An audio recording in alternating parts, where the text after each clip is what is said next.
Hi everyone, welcome back to my channel. तो अब हम लोग करने वाले हैं next part of our journal entries and you will be glad to know कि हमारा ये लास्ट पार्ट है जर्नल एंट्रीज का और अब इसको अच्छे से पढ़ने वाले हैं, राइट। अब ये है transactions which are related to goods. जितनी भी सारी ट्रांजैक्शंस पॉसिबिलिटीज हो सकती हैं रिलेटेड टू गुड्स वो सारी ट्रांजैक्शंस करेंगे। मतलब फर्स्ट देखते हैं ड्रॉइंग्स इन गुड्स। ड्रॉइंग्स इन गुड्स का मतलब है कि फॉर एग्जाम्पल मैं एक ओनर हूँ कंपनी की, ठीक है, एंड मुझे अपनी कंपनी में से पैसा निकालना है फॉर माई प्राइवेट और पर्सनल यूज, तो उसको हम ड्रॉइंग्स कहते हैं। लेकिन अब मैं पैसा ना निकाल के मैं गुड्स, मेरी कंपनी में जो गुड्स या स्टॉक पड़ा है मैं उसको लेके जा रही हूँ पैसों के बदले, तो उस टाइम पे क्या जर्नल एंट्री होगी? मैं लेके तो जा रही हूँ उन गुड्स को फॉर माई पर्सनल यूज, तो वो ड्रॉइंग्स बनेंगी, right. So drawings account needs to be debited and you know हम इसको क्यों डेबिट करते हैं, because it's an expense, right.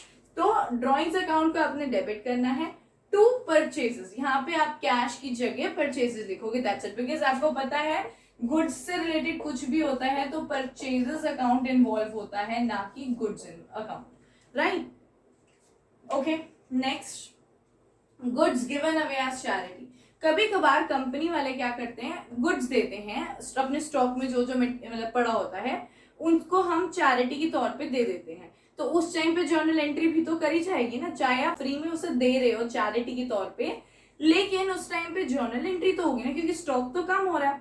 तो क्या आप करोगे? So it should be charity account debit to purchases. Charity is an expense for you, charity expense हो जाएगा कंपनी के लिए, तो इसलिए उसको क्या करेंगे? डेबिट करेंगे। एंड टू परचेजेस तो बिकॉज आप गुड्स से रिलेटेड बात कर रहे हो। Next you have goods given away as free samples. Free samples पता है क्या होता है? आपका एक नया गुड क्रिएट हुआ है, आपने बहुत अलग चीज क्रिएट की, लेकिन उसको मार्केट में बेचने के लिए आप कभी कभार क्या करते हो? फ्री सैंपल्स डिस्ट्रीब्यूट कर देते हो, राइट। आपके साथ भी हुआ होगा, आपने खुद एक्सपीरियंस किया होगा कि कई लोग, कई कंपनी वाले अपने प्रोडक्ट्स को लॉन्च करने के लिए फ्री सैंपल्स डिस्ट्रीब्यूट करती है कि आप इसको थोड़े टाइम के लिए ट्राई करके देखिए फ्री में, यू डोंट हैव टू पे फॉर इट, राइट। तो उसको क्या कहते हैं? फ्री सैंपल्स कहते हैं, ठीक है। और वो एक तरीके का एडवर्टाइजमेंट एक्सपेंस होता है कि आपको पता है, राइट। तो इस वजह से दिस इज एन एक्सपेंस, आप it's an expense for the company. Company आपसे चार्ज नहीं कर रही है क्योंकि वो फ्री में बेच रही है आपको, लेकिन गुड्स तो गए ना, तो इस वजह से जर्नल एंट्री कंपनी की क्या होनी चाहिए? It should be advertisement expenses to purchases, ठीक है। सो लॉजिक समझ में आ गया आपको क्या है इसका भी। Next, loss of goods by theft और fire. Loss of goods by theft और फायर का मतलब है कि आपके गोडाउन में स्टॉक पड़ा था लेकिन चोरी हो गई, एकदम से चोर आए और आपके सारा गोडाउन खाली करके चले गए, तो उस टाइम क्या जर्नल एंट्री करोगे? या फिर आपके गोडाउन में गुड्स पड़े हैं और वो मतलब भगवान ना करे फिर भी उसमें आग लग जाती है, ठीक है। तो जब वो आग लग जाती है तो गुड्स आपके क्या हो गए? डिस्ट्रॉय हो गए। तो उस टाइम पे भी कंपनी वाले तो जर्नल एंट्री करेंगे। क्या एंट्री करेंगे वो आप देखिए। So loss by theft account debit if चोरी हुई है, और loss by fire account debit अगर आग लगा है। To purchases, right, because goods जा रही है, राइट। इस वजह से आपको ध्यान रखना है क्या जर्नल एंट्री करनी है ना। लॉस बाय थेफ्ट और लॉस बाय फायर को क्यों डेबिट किया है? Again it's an expense and expense को आप क्या करोगे? डेबिट करोगे। ओके, अब फिफ्थ देखते हैं क्या है हमारे पास। In case these goods were insured. अब मैंने क्या बताया कि जो पीछे गुड्स हमने की हैं कि वो गोडाउन में पड़ी थी लेकिन चोरी हो गई या फिर आग लग जाती है उनमें, लेकिन आपको पता होगा ये चीज कि गुड्स को इंश्योरेंस कंपनी से इंश्योर कराया जाता है। आपको खुद पता होगा, आप अपने लाइफ इंश्योरेंस कराते हो, राइट, कार की इंश्योरेंस कराते होगे, एक्टिवा स्कूटर सबकी करवाते हो, राइट। तो इसी वजह से जो कंपनी वाले होते हैं वो अपने गुड्स की इंश्योरेंस कंपनी से इंश्योरेंस करा चुके होते हैं, ठीक है। तो उस टाइम पे जर्नल एंट्री क्या पास करते हैं कि जब कंपनी गुड्स को अपने इंश्योर कराती है तो उस टाइम पे करते हैं insurance company account debit to loss by theft और लॉस बाय फायर अकाउंट, ठीक है। आप तभी क्लेम मांगोगे ना अपने इंश्योरेंस कंपनी से जब ऐसी कोई घटना हो जाएगी, लॉस बाय थेफ्ट हो जाता है, लॉस बाय फायर हो जाता है, तो इस वजह से आपको क्या जर्नल एंट्री करनी है पास? Insurance company to loss by theft और loss by fire. Okay, and if the full amount is received from this insurance company, for example मेरा 10,000 का लॉस हुआ है और 10,000 के पूरे 10,000 इंश्योरेंस कंपनी मुझे क्लेम दे देती है, तो उस टाइम पे जर्नल एंट्री होगी bank account debit to insurance company. Simple, समझ में आ गया कैसे. लेकिन if the insurance company does not admit the full claim, insurance company पूरा क्लेम नहीं देती. अगर 10,000 की कुछ खराब हो गए हैं तो उसमें से वो कहती है कि मैं 8,000 ही पे कर सकती हूँ, 2,000 नहीं पे कर सकती मैं, ठीक है, पूरे 10,000 नहीं पे करेगी वो, तो क्या होगी इस टाइम पे journal entry bank account debit, जहां पे आप लोग 8,000 लिखोगे जो आपको अमाउंट मिली है इंश्योरेंस कंपनी से. P&L अकाउंट डेबिट, वहां पे वो अमाउंट डालोगे जो अभी जो इंश्योरेंस कंपनी नहीं देने वाली है. क्यों P&L अकाउंट डेबिट के? यहाँ पे P&L अकाउंट का मतलब है लॉस, क्योंकि 2,000 का तो आपका लॉस हो गया ना, और लॉस को हमेशा क्या करते हैं, डेबिट करते हैं, ठीक है.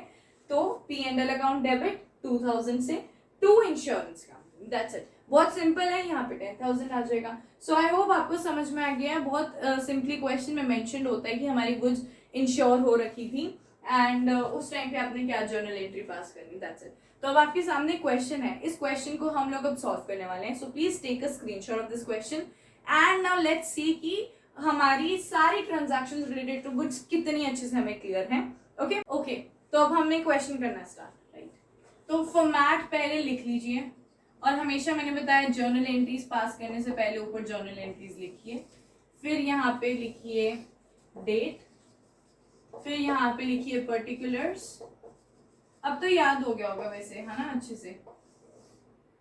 LF, debit and credit.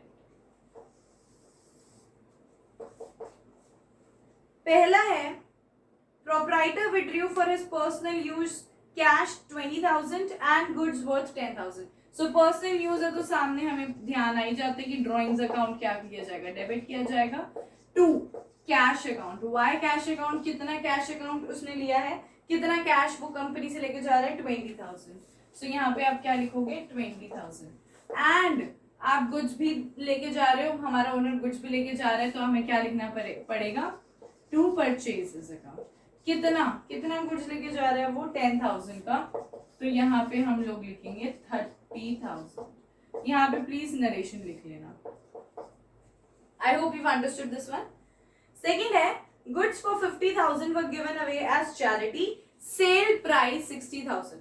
याद रखना जब चैरिटी पे आप दे रहे हो ना, तो हमेशा चाहे सेल प्राइस आपने उसको 60,000 लगा रखा हो, लेकिन हम जब भी जर्नल एंट्री पास करेंगे तो हमेशा उसके कॉस्ट प्राइस पे लगाते हैं. तो यहाँ पे आएगा charity account debit to purchases account. कितने से आएगी अमाउंट, कॉस्ट प्राइस से, that is 50,000.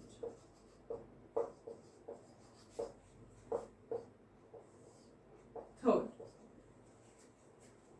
Goods worth 25,000 were distributed as free samples. तो अभी पीछे हमने किया था advertisement expenses account debit to purchases account.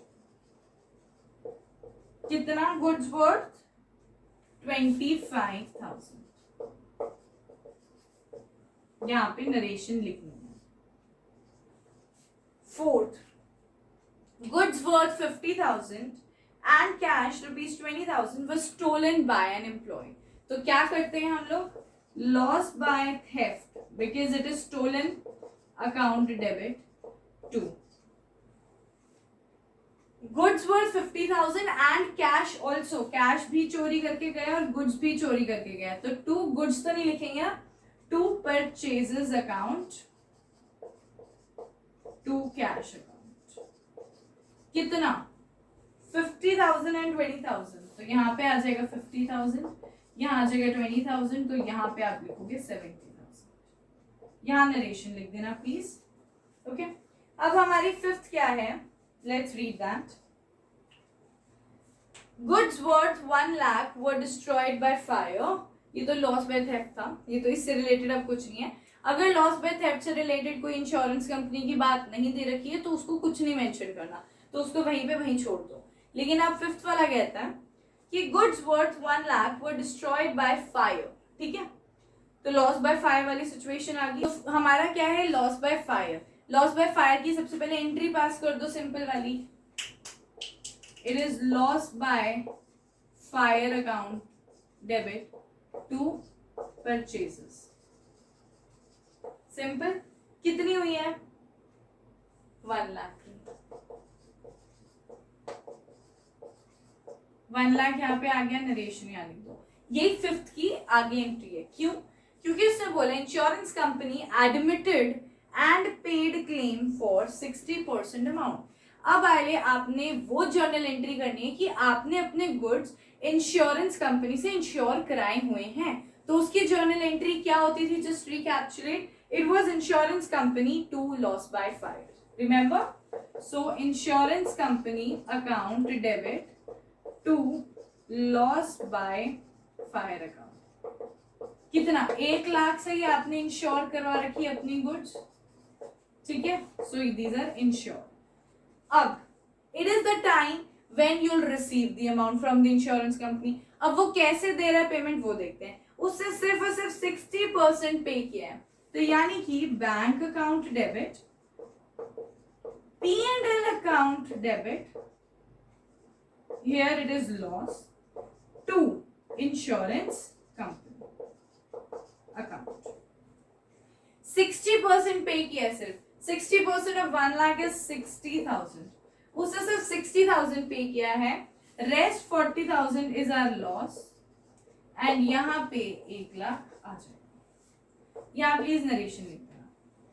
तो हमेशा इंश्योरेंस कंपनी से रिलेटेड 3 ट्रांजैक्शंस पास की जाती हैं। सो आई होप आपको ये क्वेश्चन समझ में आ गया था, ऐसा कुछ डिफिकल्ट नहीं था इसमें। तो इसी के साथ साथ हमारा जर्नल एंट्री का चैप्टर भी खत्म होता है। It was a very long chapter and I try to bifurcate it into separate parts. अगर आप लोग नए हैं इस वीडियो में तो आप प्लीज सारे डिफरेंट पार्ट्स जर्नल एंट्रीज के जरूर देखिए। And journal entries is our base, ये मैंने आपको पहले भी बताया था और अब भी मैं यही चीज कह रही हूँ। तो प्लीज अपनी जर्नल एंट्रीज पे बहुत अच्छे से कमांड रखिए। यहाँ पे मेरा फर्ज है आपको कॉन्सेप्ट समझाना और क्वेश्चन की प्रैक्टिस कराना। Now it's also your responsibility कि आप अपनी बुक में से 3-4 क्वेश्चंस अपने हाथ से जरूर कीजिए and then only we are good to go, because accountancy का मतलब ये एक प्रैक्टिकल सब्जेक्ट है। The more you practice the more you succeed, okay. तो इसलिए I would request you please अपने आप से भी कुछ क्वेश्चंस प्रैक्टिस कीजिए। आप लोग कोई भी बुक फॉलो कर सकते हो, इट डजंट मैटर, ठीक है। एंड अगर आपको कोई भी डाउट होता है you can ask me in the comment section, I am always there to help you out. And अगर आपको मेरी वीडियो पसंद आती है so please like it, share it with your friends and relatives and do subscribe my channel.